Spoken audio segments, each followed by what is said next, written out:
Jack car. I mean, it's so... Yep. Oh, no, Scott Buell. Scott Sharp has left part of Tony Bettenhausen's team on the outside of the corner, the last corner, which is turn 11. Gary Gerald has an update.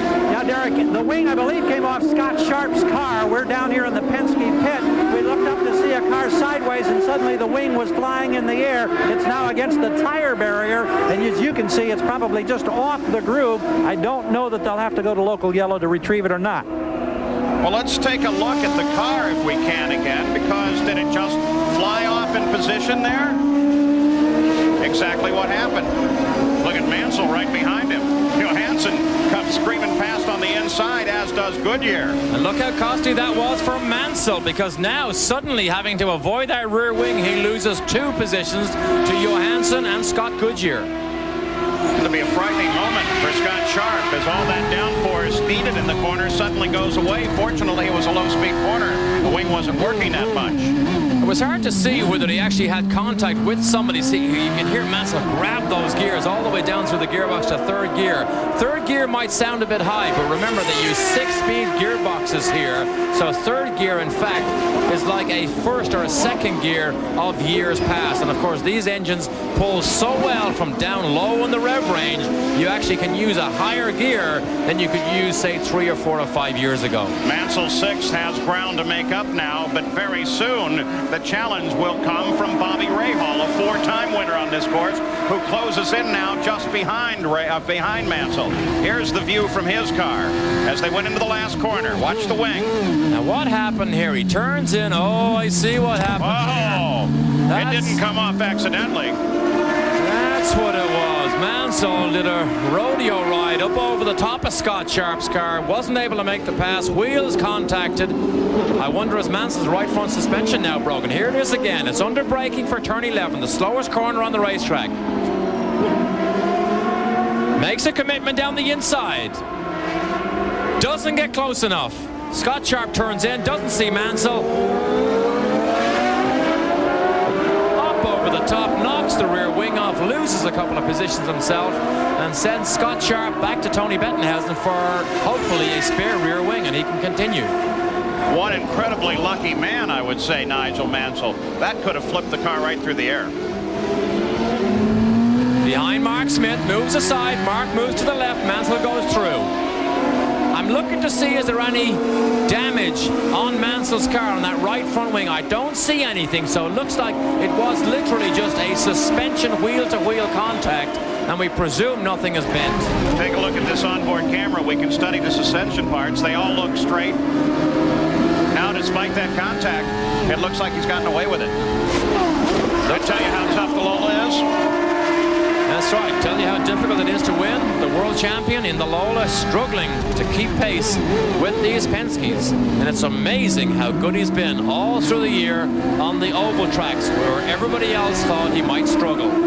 At the front of the field, it's still Tracy and Fittipaldi not in contest, separated by 6 seconds. So we take a look at Robbie Gordon, now being worried by Teo Fabi. Gordon currently in 9th place. And Teo lining up with him. Who's that tucked in behind?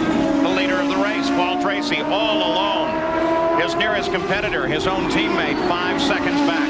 He has fallen foul of passing traffic in the past. It is very painful, I'm sure, for him to watch what happened in Mid-Ohio when he had yet another win and he threw it all away. Jan Beekes is with Danny Sullivan. Danny, your 1993 season ended earlier than you hoped. What put you out? Well, it turned out to be an exhaust header, broken half, and as you know, that just everything goes away. But it was good till then. Crew did a tremendous job to take me from 5th to 3rd, and the car was running, no problem. And you know how it goes. It just goes like that. Just one moment it's there, and the next minute it's off song and no power. Thanks. Thank you.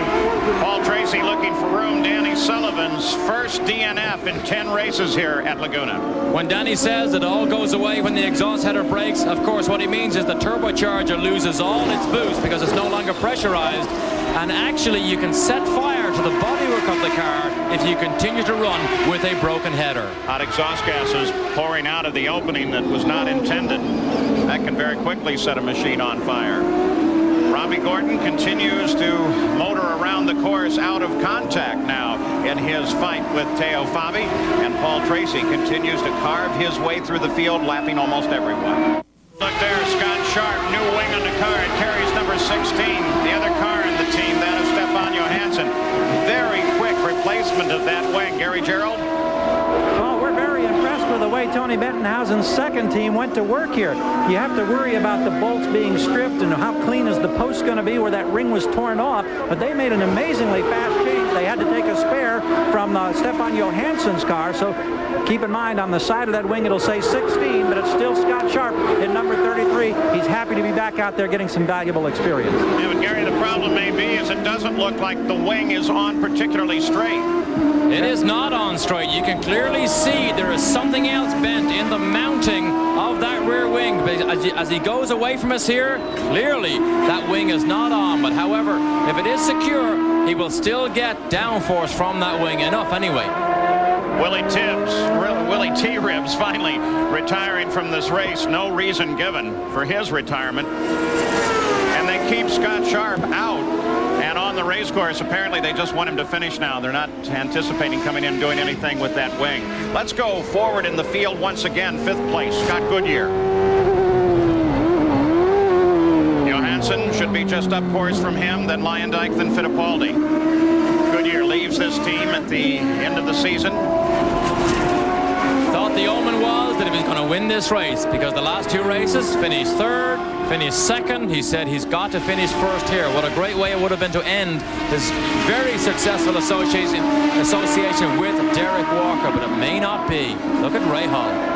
Rahal right behind Mansell. 6th and 7th place. Jan, you have a report? Yes, speaking of Mansell, the champion right now is having difficulty with the same thing he did earlier in that they're having a push. The crew is hoping that when he comes in they can make another change. The tire pressure wasn't enough. They're going to try front wings and some more tire pressure adjustments to get the push out of Mansell's car. That's why he's dropping back. As they came off of the last pit stops, Paul Tracy was a full 11 seconds in front of Emerson Fittipaldi. Fittipaldi's closing in. He's now 2 seconds back. If they get any closer, we'll jump on top of it. In the meantime, let's stay here. We're back to the lead of the field. There is Tracy. We look for Fittipaldi. Tracy, I still say, has to be careful. He dropped the ball so many times this year. The very worst thing he could do as he closes in on Mario is make a mistake again. There is Emerson. He is absolutely reeling him in. Less than 3 seconds now, it looks like. Look at Mark Smith. Is he in trouble? He's moving aside, slowing down. Lets everybody down the inside. Fittipaldi has been running laps faster than the leader, Paul Tracy. That's obvious by the fact he's closing in on the last lap, though. Tracy was 0.6 faster, but Fittipaldi was handling traffic earlier and counted by Tracy. And handling traffic is what you have to be very good at, but you can clearly see here now Emerson is closer than he's been for many laps over Paul Tracy, but Tracy has clear road ahead of him. 2 cars in separation right now.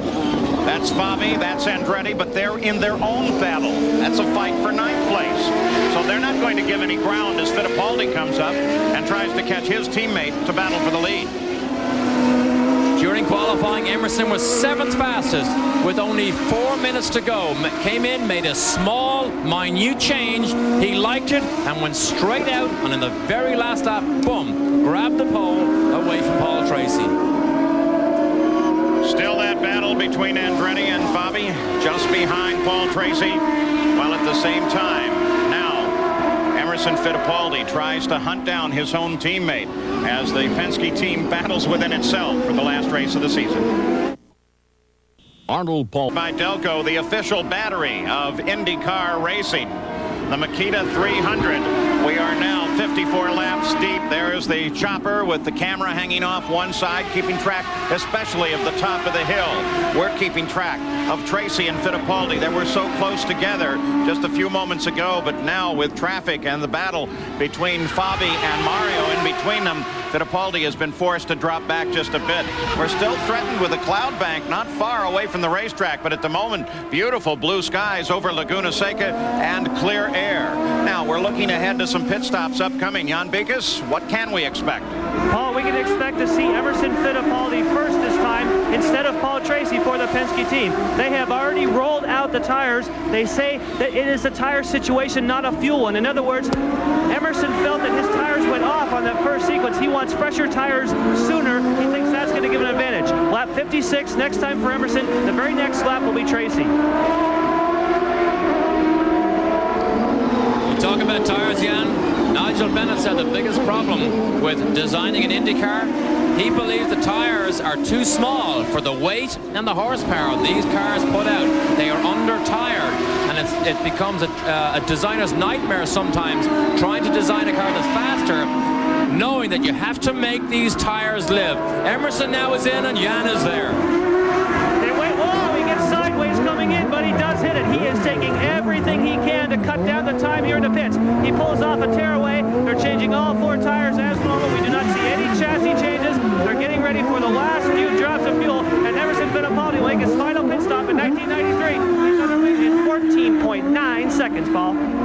Spectacular work by the Penske organization. Paul Tracy due in next there. You can see by the crew members all up and down the pit road that many are expecting to stop very soon by the rest of their cars, but some tactic being played here. Fittipaldi, as soon as he's feeling his car going off on tires, heads into the pits. There's Paul Tracy coming up the hill now. Next lap should be his stop. And the pit stops have changed the face of these races so often. Emerson knows he probably cannot catch him on the racetrack. He has had a super pit stop. Tracy is hoping for something similar. Of course, in the points fight with Paul Tracy dominating in this run, picking up the extra point already for leading most of the laps, has a pretty firm grip on 3rd place in the points. Scott Brayton gets in trouble, gets off, gets back on. Whoa! Now that was a scary moment because he left so much dust behind him. Olivia Griard did not see Scott Brayton ahead of him and had to take serious avoiding action on the way up that hill. In that points fight, Tracy now has 3rd place. Rahal has managed to move into 4th place, and Bosell is 5th in the points. Emerson Fittipaldi, has he made his turn into the pits? Take a look at that for Twick in the back end around. Oh, that's almost parallel parking time there. Leaves black streaks from the rear wheels as he slides her in. And here's Scott Brayton's spin. Same place as Willie T. Ribbs went off earlier. That is turn 5. But this is when it gets scary. Now Olivia Griard behind him is unsighted. Bang! Turns to the left and just misses Scott Brayton. Very little distance, but great reaction time by Griard. So 57 laps are now complete. 84 laps the scheduled distance. Now look what's happening here, Paul. Tracy ran 2 laps on a light fuel load, hoping that will keep that advantage he enjoyed over Emerson. Jan Beekes. Well, Derek, yes, you're right. He ran on a lighter fuel load, but like we said, it comes down more to tires here than it does to weight. Emerson thought he wanted the softer tires sooner. Obviously, Tracy and Roger Penske at the controls decided this was the lap to do it. Paul Tracy underway, very quick stop, 14, just a little over 14 seconds, Paul. Tracy, under the speed limit, comes out of the pits, clear course. No one in contest as he comes up the hill and joins the rest of the battle. Coming in behind Rahal.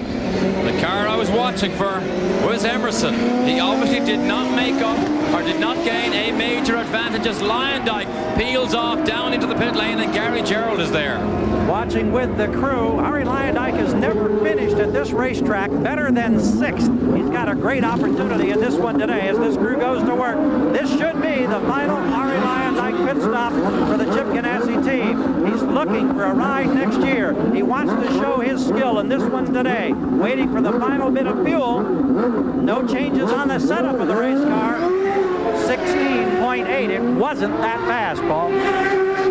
Taking every possible ounce of fuel he can. Stefan Johansson, who came into the pits in 5th place, right there too. They've got a problem though. Finally, they get the car down. Right front tire could not just get that lug nut snugged up tight enough. Wasn't prepared to let him go said, no, no, no, wait. Now, is he going to have to wonder about that right front for a while, or do you assume that it's on solid? I don't know, but here's a battle for position.